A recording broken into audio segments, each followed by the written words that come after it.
tanan. Salamat nga ikaw nagapanalangin karon sa mga kaigsuonan nga nagapaminaw ning maong tulumanon. Ug tungod kay ikaw ang Dios nga nagabugna sa atong kinabuhi ug sa kalibutan. Ikaw milagroso nga Dios nga makahimog milagro sa atong kinabuhi. Ug ako nga imong kaag hikap mag-aabot karon sa mga kaigsuonan.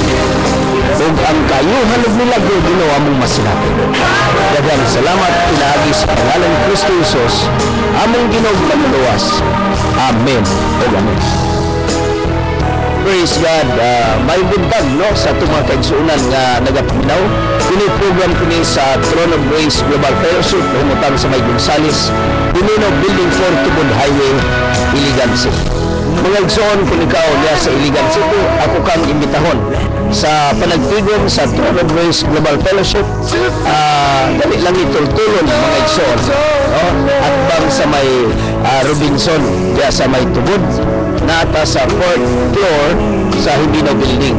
Pareho nga building sa giabangan sa Pag-ibig Office o sa PhilHealth mga igsoon. Alas 9 magsugod karon buntag o unyang gabi sa Wednesday 6 o'clock. Then sa Friday ang atong youth service mga igsoon magsugod og 6 o'clock sa gabi, no? Sa Wednesday 6 o'clock yapon sa gabi. Unya sa Saturday do na katay gitawag og dawn intercession or prayers, no? United prayers sa mga kaigsuonan. Alas 5 sa buntag, no? Alas 5 sa buntag. So pag Domingo balik naman 9 o'clock magsugod. O niya karong adlaw 9 o'clock ta magsugod mga kaigsuonan pakighibalag sa alagad sa Dios. Karong adlaw diha sa Throne of Grace Global Fellowship. Kung ikaw dunay mga problema, ayaw pagpabilin diha sa imong panimalay nga mag-antos ka sa mga problema.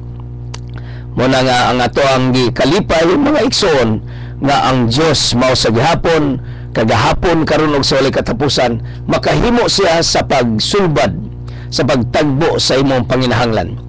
Magapasalamat kita sa itong mga kaigsunan nga sa kanunay nakikauban kanato alang sa pagtabang sa mga kabataan.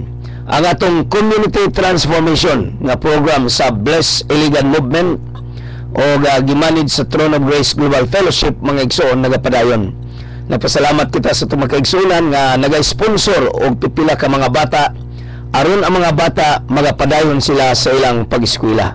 Welcome kaayo mga kaigsunan ang inyong tabang kung kamo gusto nga mutabang sa mga kabataan nga wala dunay mga dagko kayong pangandoy. Ang mga kabataan nga na sila pangandoy nga unta mahawas usab sila gikan silang kalisod. Og walay lain nga solusyon niini mga igsoon mo kanang gitawag og edukasyon because education breaks the cycle of poverty. So akong gi-welcome kadtong mo tabang bisag isa ka bata ang iyang sponsoran o duha ka bata among gi-welcome ang inyong tabang para mga kabataan mga kaigsunan mapadala nato sa eskwelahan. Now presently doon na kita mga 128 or 130 ka mga bata nga karon naa sa eskwelahan gikan sa grade 1 paingon sa college. So atong gipasalamatan ang atong mga donors nga nagapadayon ang ilang pagpaliyo, pagtabang ining mga kabataan mga igsoon. Karon mo kita sa mensahe sa pulong si Dios na sa Psalms 133. Now it says here, "Behold how good and how pleasant it is for brethren to dwell together in unity. It is like the precious oil upon the head, that run down upon the bird, even Aaron's bird, that came down upon the skirt of his garments, like the dew of Hermon, that comes down upon the mountains of Zion. For there Jehovah commanded the blessing, even life forevermore." Unsa ba ka-importante ang unity or panaghiusa? Nakita kini ni David mga igsunan in the Old Testament sa mga sekreto nganong dili mohulong ang panalangin sa iyang kinabuhi, sa iyang pamilya ug sa nasod nga iyang gipuy-an. Tungod kay iyang gidasig ang mga katawhan sa panaghiusa. Kining panaghiusa kung tanaw nimo powerful kay ni kung dunay panaghiusa. Tanawa ra gunang sihig. Kung manilig ka nga usa lang katukog maghapon na lang di pa kakahuman pagsilhig sa imong lataran. Apan kung daghan ang tukog nga managhiusa nga mahimo kining silhig, ang siguro ang duha ka adlaw nimong paglimpyo sa imong tukaran pwede rang limpyuhan sa 15 minutes nga naman kay dunay kusog ang panaghiusa. Mausab kini mga kaigsuunan, kung dunay panaghiusa, dunay igong kusog. Ug gawas niya ana ang pinakaimportante mga igsoon, nga ang Dios magsugo sa panalangin sa pag-abot din ni kanato kung dunay panaghiusa. Mga kaigsuunan, nagkalain man ang atong mga prinsipyo, ang mga panglantaw sa atong kinabuhi, pero alang sa panaghiusa, atong i-lay down ang atong mga personal ambitions, mga personal interests, o maghiusa kita. Atong iusahan ang mga pamilya, lain-lain man siguro ang inyong pananahon sa banag asawa, pero ako mong gidasig ang mga prinsipyo, dili ka na maoy lig-on nga pasukuranan para sa atong malinawon nga pagpuyo. Ang lig-on nga pasukuranan mga kaigsunan, mo kanang atong tinguhaon nga dunay panaghiusa diha sa panimalay. Kay kung managhiusa na ang bana ug ang asawa, automatic ang mga anak maghiusa. Apan kung ang asawa ug bana magagubot pag-ayo, automatic ang mga anak gagubot usab mga kaigsunan. So mo kini ang ato ang mensahe alang sa mga managtiayon nga atong tinguhaon ang panaghiusa, kay naa dinhi ang atong kalinaw, naa dinhi ang panalangin. Nagaingong balang kasulatan, like the dew of Hermon that comes down upon the mountain of Zion, for there Jehovah, for there God commanded the blessings, even life forevermore. Ang kinabuhi mga kaigsunan, giapil ni ini diha sa panaghiusa. So dalaygon ang Dios nga kini mo'y dili nato wadon. Praise the Lord. Kini mo'y atong bantayan. Doon na may mga conflict mga igsoon nga di na kinahanglan nga ato pang i-blow up, i-magnify. Kita mo nag magnifying glass, kung kana kang gamay kay nga butang, no, gamitan nimo magnifying glass. Mga igsoon, ang gamay pwedeng mo blow up og dako kaayo sa imong pagtan-aw. Mausab na nay mga problema nga gagmay lang kaayo, di na kinahanglan gani nga pansinon, di na kinahanglan gani mga igsoon nga kanang ngayon gitawag lang nga gamay nga pulong nga nalibkas sa baba mga kaigsuunan. Kining tanan puros kana problema kung himuon kanang problema, apan kung atong i-observe mga igsoon ang gitawag og pagbantay sa gitawag og panaghiusa, dili na kinahanglan nga ato panang daginuton atong tan-awon nga dunay panaghiusa. Praise the Lord. O matud pa ni sa atong Chief Justice mga igsoon, aron mga padayon ng atong freedom, matud pa niya ato lang tumanon ang konstitusyon. So kini usa ka awhag gikan sa Chief Justice nga ang panimalay kanato, ang ato gayod nga ginikanan, sila ang naay authority. Gani ang ordained by God mao ang bana aron pag-manage no sa panimalay. Pero kung ang bana mga kaigsunan gitawag og nagapaminaw po siya siyang asawa, kana mga kaigsunan, ang atong ginikanan walay-laing pangandi sa mga anak, mao kanang kaayuhan kanato.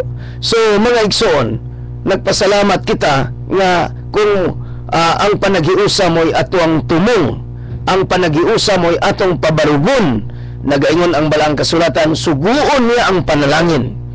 Thank you Lord. Dili niya abugon. O kanang abugon ang panalangin pero tinangag pako. Dili maapsan kusog kay mulupad. Apan kung dunay panaghiusa, ang panalangin nay mulupad paingon nato, dili palayo gikan kanato. Kay ang Dios mo'y musugo sa panalangin nga moabot kanato, dili abugon ang panalangin, kundi suguon niya ang panalangin o bisan pagani ang kinabuhi, mga kaigsunan. Praise God. Hallelujah. Mo kini ang atong mensahe. Nining buntaga ako nagatuo nga ang pulong sa Dios midangat sa imong kasing-kasing, midangat sa imong kinabuhi. Dula ba'y problema ang imong kinabuhi, ang imong panimalay? Naabay problema sa imong gitrabahuan? Naabay problema ang imong personal nga kinabuhi? Mga igsoon, nining buntaga, ako nagtuo nga kanang panalangin moabot kanimo o bisan pagani ang kinabuhi. O abi nimo ang mga butang nga imong gitrabaho, kung doon na kanay blessings, tanaw na may kinabuhi. Kung nagtukod kag tindahan, doon ay panalangin, tanawon sa mga tao na ay kinabuhi. Ang kinabuhi mo'y makapa-attract sa mga tao. Ang kinabuhi mo'y gitawag og magnetic force, no? Kay buhi man, mo response man, makadungog man, makakita man, kay buhi man. Matubas Bible, bisan pang kinabuhi, i-release ka na sa Ginoo sa mga butang nga atong ginahimo. Matud pa diya sa balaang kasulatan, sa diyang gihimo na sa Dios ang abog og tao, iya kining giginhawaan sa iyang ilong, ug ang tao na himong kalag nga may kinabuhi. So ang Dios mo'y nagbutang sa kinabuhi, siya mo'y source sa kinabuhi. Kung natong basahon ang Book of John, mga kaigsunan, chapter 6, mayon diha, mga kaigsunan, nga dunay unlimited source, ug mo kana ang Holy Spirit magdala sa kinabuhi sa atong kinabuhi. Niabot naman ang takna sa mga pagampo kung ikaw na ay mga suliran sa kinabuhi, doon na kay mga problema, duyog ka na ko sa pagtuo sa Diyos, nga ang Diyos nga maluyon, Diyos nga mahigugmaon, o Diyos sa mga milagro nga mo hikap dinhi kanato. Magampo kita, mga igsoon. Labing nga mahanan nga Diyos, nag-ampo ako nga ang panalangin moabot karon sa among mga kaigsuunan, ug moabot karon nining mga pamilya nga nagkinahanglan og kalinaw. Akong giampo nga ang kalinaw moabot sa ilang kinabuhi, sa ilang relationship as husband and wife, ug ang relationship between the parents and the children, the fathers and the son. Thank you, Lord, nga ang panalangin moabot ngadto kanila. Salamat nga ikaw mo'y prinsipe sa kalinaw. Ang among nasod Ginoo, ipahari ang kalinaw, ug bisan pa Ginoong Dios sa among syudad, ipahari ang kalinaw. Daghan kayong salamat sa imong kaayo nga imong gipakita sa among kinabuhi, nga ang panalangin imong suguon nga moabot sa among syudad o sa among nasod, pinaagi sa panaghiusa. Sa mga pamilya, pinaagi sa panaghiusa, ang imong panalangin modangat ngadto kanila. Salamat usab sa breath of the Spirit of God. Breathe into our spirit, O Lord. And thank you, Father God, nga bungay kusog ang among kinabuhi tungod sa gininhawa sa Holy Spirit nga among nadawat kada adlaw. Lord, ang tanan nga mga nerves, ang tanan nga mga tissues, ang tanan nga mga cells sa among body, Lord, mo response sa kinabuhi nga gihatag o girelease sa Holy Spirit kanamo. Daghang salamat. Pinaagi sa pangalan ni Kristo Jesus, among Ginoong manuluwas. Amen o amen. Praise God. Higalag igsoon ni buntaga ako nasayod nga dunay gihimo ang Dios sa imong kinabuhi. Tindog sa imong namutangan ug ingna daghang salamat Ginoo sa imong pagpanalangin kanako. Gusto kong masayod yun sa kapagpanalangin sa Dios, mga igsoon. Sulti ako or text lamang ang akong cellphone number 0919-819-7708. Now, akong Osborne 0918-819-7708. Ug unya mga igsoon, akong pasalamatan usab ang inyong tabang para sa bulaton dinhi sa radyo o sa atong community transformation. Praise the Lord. Magpasalamat usab ta sa atong gitawag og sa PCL Academy. Mga kaigsunan, nagatabang kini, naghatag og opportunity na makagraduate usab ang atong mga gitawag og mga empleyado sa gobyerno, casual o mga regular aron sila na nga dugay nang ipangandoy nga makagraduate, makadawat og diploma. Una nga daghan kayo ang ni-avail sa programa sa PCL, sa mga konseho, sa Iligan, sa konsehal. O uban kini sa pag-release usab sa kaning pagtabang sa tong acting Mayor Rudy Marso. So daghan kayo ang estudyante no sa PCL Academy og nagpadayon kini. Nya ako naka-avail usab niini, nabilong ni sa Violet nga group mga kaigsunan og kauban kami ni Bambi Imburong. Salamat sa Dios nga active kani siya og unya ang amo ang grupo gitawag og most energetic no nga grupo, active nga grupo. So dalay ko ng Diyos ug ang tanan nga mga kauban sa Violet Group, good morning and God bless you.